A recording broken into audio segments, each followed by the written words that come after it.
സർക്കാരിന്റെ പുതിയ സർക്കുലർ പ്രകാരം ഡ്രൈവിംഗ് ടെസ്റ്റ് നടത്തുമ്പോൾ എന്തൊക്കെ പ്രായോഗികമായിട്ടുള്ള ബുദ്ധിമുട്ടുകൾ ഉണ്ട്? ഞാനിപ്പോൾ ഇരിക്കുന്നത് ഡ്രൈവിംഗ് പരിശീലനം നൽകുന്ന ഡ്രൈവിംഗ് സ്കൂളിന്റെ ഒരു കാറിലാണ്. ഇപ്പോൾ നമ്മോടൊപ്പം ഡ്രൈവിംഗ് സ്കൂളിന്റെ ഇൻസ്ട്രക്ടറും നമ്മോടൊപ്പമുണ്ട്. ജിനു എന്നാണ് പേര്. ജിനു, ഇപ്പോൾ പുതിയ സർക്കാരിന്റെ സർക്കുലറൊക്കെ വായിച്ചു കാണുമല്ലോ, അതിനെപ്പറ്റിയൊക്കെ അറിയാമല്ലോ. അപ്പോൾ നമ്മൾ ഇരിക്കുന്നത് നിങ്ങൾ പരിശീലിപ്പിക്കുന്ന വാഹനത്തിലാണ്. ഇനിയിപ്പോൾ ഏറ്റവും പ്രധാനപ്പെട്ട ഒരു കാര്യം, ഡ്രൈവിംഗ് ടെസ്റ്റ് നടത്തുമ്പോൾ ഈ വാഹനം ഉപയോഗിക്കുമ്പോൾ ഡബിൾ ക്ലച്ച്, ഡബിൾ ബ്രേക്ക് അല്ലേ?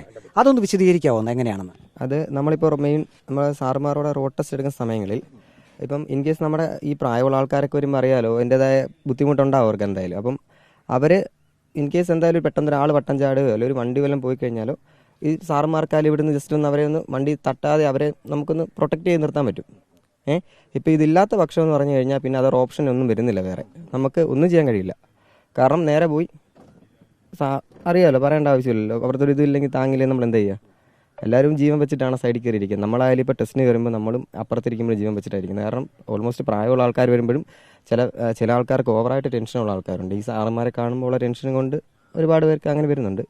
അപ്പം നമ്മൾ ഇതുണ്ടെങ്കിൽ വളരെ ഉപകാരമായിരിക്കും. കാരണം നമുക്കൊന്ന് ഇൻ കേസ് ഒന്ന് ചവിട്ടി നിർത്തുകയോ അല്ലെങ്കിൽ അവരെ ഒന്ന് അപകടങ്ങൾക്ക് മുന്നേ നമുക്ക് നിർത്താനോ ഒക്കെ കഴിയും പറ്റും. സുജി, ഏറ്റവും പ്രധാനപ്പെട്ട ഒരു കാര്യം, ഇപ്പോൾ ഈ ദൃശ്യത്തിൽ കാണുന്നത് ഈ കാറിനകത്ത് തന്നെ ഇടത് സൈഡിൽ ഇരിക്കുന്ന മോട്ടോർ വാഹന വകുപ്പിലെ ഉദ്യോഗസ്ഥൻ, അദ്ദേഹത്തിന് മുന്നിൽ തന്നെ ഇപ്പോൾ നമുക്ക് കാണാം ഇത് ക്ലച്ചാണ് അല്ലേ? ഇത് ക്ലച്ച്, ഇത് ബ്രേക്കാണ്. അതായത് ഡ്രൈവർ വണ്ടി ലൈസൻസ് വേണ്ട ആൾ ടെസ്റ്റിൽ പങ്കെടുക്കുമ്പോൾ തന്നെ ഇടതുവശത്തിരിക്കുന്ന മോട്ടോർ വാഹന വകുപ്പിലെ ഉദ്യോഗസ്ഥനും ഇത് നിയന്ത്രിക്കാം. ഈ വാഹനം നിയന്ത്രിക്കാനുള്ള സൗകര്യമാണുള്ളത്. പക്ഷേ പുതിയ സർക്കുലർ പ്രകാരം ടെസ്റ്റ് നടത്തുമ്പോൾ ഈ വാഹനത്തിൽ അതായത് യഥാർത്ഥത്തിലുള്ള ബ്രേക്ക്, ക്ലച്ച്, ആക്സിലേറ്റർ ഇത് മാത്രമേ പാടുള്ളൂ. ഇടതുവശത്ത് ഇത്തരത്തിൽ പാടില്ല എന്നാണ് പുതിയ സർക്കുലർ പറയുന്നത്. അത് ഒരുപക്ഷെ അപകടത്തിനൊക്കെ കാരണമായേക്കാമെന്നും ഇൻസ്ട്രക്ടർ പറയുന്നുണ്ട്. മറ്റൊന്ന്, നേരത്തെ M80 അതായത് ആ വാഹനം ഉപയോഗിക്കുമല്ലോ, കയ്യിലാണ് അതിന്റെ ഗിയർ ഉള്ളത്. പക്ഷേ ഇപ്പോൾ പുതിയ നിയമപ്രകാരം കാലിലുള്ള ഗിയർ അല്ലെ, കാലുകൊണ്ട് നിയന്ത്രിക്കുന്ന ഗിയർ ഉള്ള വാഹനം മാത്രമേ ടെസ്റ്റിന് ഉപയോഗിക്കാവുന്നതാണ്. അതിൻ്റെയും ഒരു പ്രായോഗികമായിട്ടുള്ള പ്രശ്നങ്ങൾ എന്തൊക്കെയാണ്? പ്രശ്നങ്ങൾ എന്ന് പറഞ്ഞു കഴിഞ്ഞാൽ ഓൾമോസ്റ്റ് എല്ലാവരും നമുക്ക് എളുപ്പത്തിൽ പഠിക്കാൻ പറ്റുന്ന വണ്ടി M80 ആണ്. ആദ്യം M80 നമുക്ക് നല്ല രീതിയിൽ പഠിച്ചിട്ട് ചെയ്യാൻ പറ്റും. പെട്ടെന്ന് ഡയറക്റ്റ് ചില പിള്ളേരൊക്കെ നമുക്ക് ബൈക്കിലോട്ട് പെട്ടെന്ന് കയറ്റാൻ പറ്റില്ല. കാരണം കാലൊക്കെ വെച്ച് ഗിയറൊക്കെ ഇട്ടത് ഇച്ചിരി പാടായിട്ട് വരും. M80 ആകുമ്പോൾ വലിയ കുഴപ്പമില്ല, നമുക്ക് നൈസായിട്ടത് പിള്ളേരെ കൈകാര്യം ചെയ്യാൻ പറ്റും. പിന്നെ അത് തന്നെയല്ല, ഇപ്പം വിത്ത് ഗിയർ, വിത്തൗട്ട് ഗിയർ രണ്ടോ ഇതായിട്ടാണ് വരുന്നത്. വിത്തൗട്ട് ഗിയർ എന്ന് പറയുമ്പോൾ നമുക്ക് ആക്റ്റീവ മോഡൽ അല്ലെങ്കിൽ ലൂണ അങ്ങനെയുള്ള വാഹനങ്ങൾ നമുക്ക് ടെസ്റ്റ് എടുക്കാൻ പറ്റും. അപ്പോൾ അത് തന്നെ വിത്ത് ഗിയർ എന്ന് പറയുന്നത് ബൈക്കിൽ തന്നെ എടുക്കാൻ പറ്റുള്ളൂ. ഇപ്പോഴത്തെ നിയമപ്രകാരം നമുക്ക് കയ്യിൽ ക്ലച്ചും കാലിൽ ഗിയർ സിസ്റ്റം വരണം. അതായത് കയ്യിൽ ക്ലച്ച് പിടിച്ചിട്ട് കാലിൽ ബൈക്കിൻ്റെ കൂട്ട് ഗിയർ മാറി ഓടിക്കുന്ന വാഹനങ്ങൾ മാത്രമേ എടുക്കാൻ നമുക്ക് പറ്റുകയുള്ളൂ. പിന്നെ ലേഡീസൊക്കെ വരുവാണെങ്കിൽ അവർക്ക് ഏറ്റവും നല്ലത് ലൂണയാണ്. നമ്മൾ M80 അല്ല, ലൂണയാണ് കൊടുത്തുകൊണ്ടിരിക്കുന്നത്. വിത്ത് ഗിയർ ആണെങ്കിൽ മാത്രമേ ഉള്ളൂ നമ്മൾ നേരത്തെ M80 യൂസ് ചെയ്തുകൊണ്ടിരുന്നത്. കാരണം അവർക്ക് ഇരിക്കാനും അവരുടെ സൗകര്യങ്ങൾക്കും എല്ലാം പറ്റുമായിരുന്നു. അതിൻ്റെ ഒരു ബുദ്ധിമുട്ട് എന്തായാലും നമുക്ക് ഉണ്ടാവുമല്ലോ. ജിനു, ആദ്യം റോഡ് ടെസ്റ്റ്, അതിനുശേഷം നമ്മൾ നേരത്തെയുള്ള പോലെ തന്നെ 8 എടുക്കുന്നത്. ഇപ്പോൾ പുതിയ സർക്കുലർ പ്രകാരം ഈ 8 എടുക്കുമ്പോഴുള്ള പ്രായോഗികമായിട്ടുള്ള ബുദ്ധിമുട്ട് എന്താണ്? ഇപ്പോൾ പുതിയ സർക്കുലർ പറയുന്നത് വെച്ചത് 3 മാസത്തേക്ക് നമുക്ക് ഇളവുണ്ടെന്നാണ് പറയുന്നത്. അതായത് ഈ 15 വർഷം കഴിഞ്ഞ വണ്ടികൾക്ക് ഇപ്പം ബൈക്ക് ഉണ്ടെങ്കിൽ അതിന് 3 വർഷം കൂടെ സമയമുണ്ടെന്നാണ് സാറുമാർ പറയുന്നത്.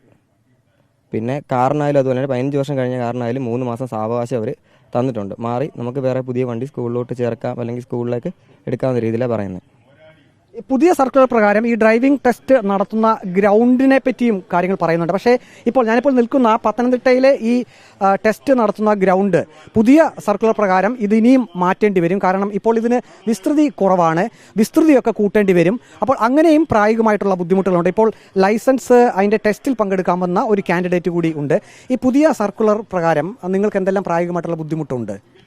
ഇപ്പം റോഡ് ടെസ്റ്റിന്റെ സമയത്ത് കൂടെ ഒരാളുണ്ടെന്നുള്ള ധൈര്യം മാത്രമല്ല, ഇപ്പം എന്തെങ്കിലും പെട്ടെന്നൊരു ബ്രേക്ക് മൊത്തം ചവിട്ടിയിട്ട് കിട്ടിയില്ല എന്നുണ്ടെങ്കിൽ അവിടെ തന്നെ ഉള്ള ആശാനാണെങ്കിലും കൂടെ ഉണ്ടെങ്കിൽ ആ ഒരു ഇതിലാണ് പഠിച്ചുകൊണ്ടിരിക്കുന്നത്. അപ്പം പെട്ടെന്ന് വന്നിട്ട് ഇങ്ങനെ ടെസ്റ്റ് നടക്കുമ്പോൾ എന്തായാലും ഒരു വെപ്രാളവും പേടിയും കാണും.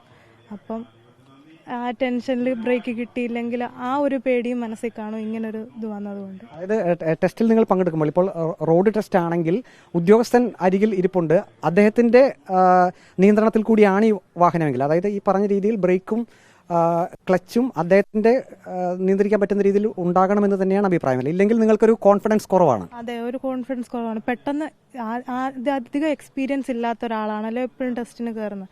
അപ്പോൾ പെട്ടെന്നൊരു വണ്ടി വന്നാലോ ഒരു വെപ്രാളം വന്നാലോ ആ ഒരു ധൈര്യം ഉള്ളത് നല്ലതാണ്. അതുപോലെ MIT-യിലാണ് കൂടുതൽ ആളുകളും വിത്ത് ഗിയർ ലൈസൻസിന് വേണ്ടി പരിശീലിക്കുന്നത്. ഇനിയിപ്പോൾ അതും പറ്റില്ല എന്ന് പറയുന്നു. ബൈക്ക് തന്നെ വേണം, കാലിൽ നിയന്ത്രിക്കുന്ന ഗിയറുള്ള സംവിധാനമുള്ള ബൈക്കുകളെ പറ്റുള്ളൂ. അത് നിങ്ങൾക്ക് എങ്ങനെയാണ്, ബുദ്ധിമുട്ടാണോ അത്? സൈക്കിൾ ബാലൻസ് പോലും ഇല്ലാത്ത ആൾക്കാരാണെങ്കിൽ നല്ല ബുദ്ധിമുട്ടാണ് MIT തന്നെ എടുക്കണമെങ്കിൽ. അപ്പോൾ പിന്നെ ഇതിൽ വരുമ്പോൾ എങ്ങനെയാണെന്ന് അറിയത്തില്ല, നല്ല ബുദ്ധിമുട്ടായിരിക്കും. സർക്കാരിൻ്റെ ഈ പുതിയ സർക്കുലറിൽ നിരവധി ആശങ്കകളാണ് ഉള്ളത്. ആശങ്കകളാണ് ഇപ്പോൾ ഈ ഡ്രൈവിംഗ് സ്കൂളിലെ ഇൻസ്ട്രക്ടറും ഒപ്പം തന്നെ ടെസ്റ്റിൽ പങ്കെടുക്കാമെന്ന ഒരു കാൻഡിഡേറ്റും പങ്കുവച്ചത്. വീഡിയോ ജേർണലിസ്റ്റ് അജി കൊടുമണ്ണൊപ്പം reporter Praveen Purushothaman, in reporter, Pathanamthitta.